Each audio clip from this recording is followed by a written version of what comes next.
बाबा साहब देख रहे हैं आप, आज फिर वही हुआ।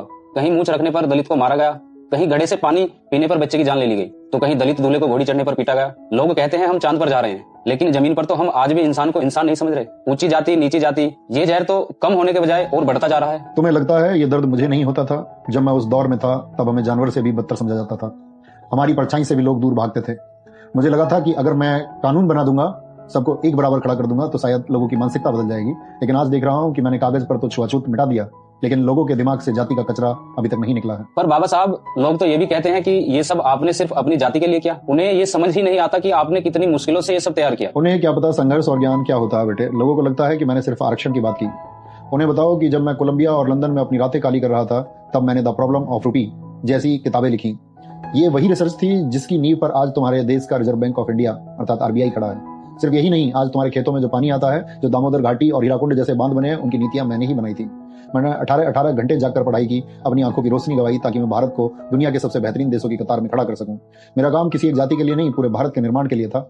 तुम्हारे लिए आराम करने की परिभाषा होगी 1 घंटे रील्स स्क्रॉल कर लूं, कुछ घंटे चैटिंग कर लूं। जानते हो मेरे लिए आराम का मतलब क्या था?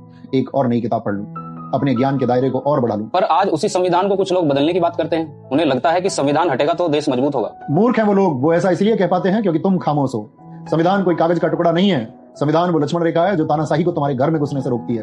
जाकर उन अंधभक्तों और विरोधियों से कहो कि यह संविधान सिर्फ दलित या पिछड़ों की ढाल नहीं है।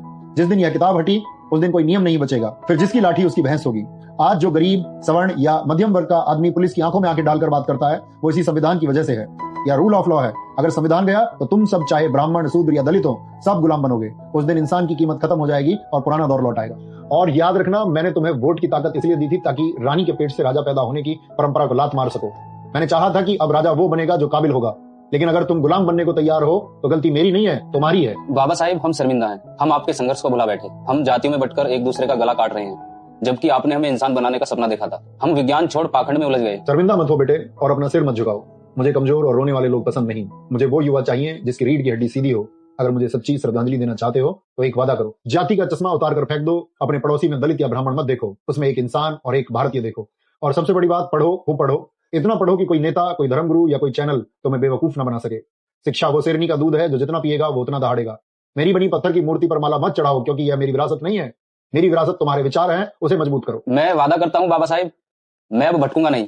मैं आपकी मेहनत बेकार नहीं जाने दूंगा। मैं शिक्षित बनूंगा, संगठित रहूंगा, खूब पढ़ूंगा और अन्याय के खिलाफ संघर्ष करूंगा।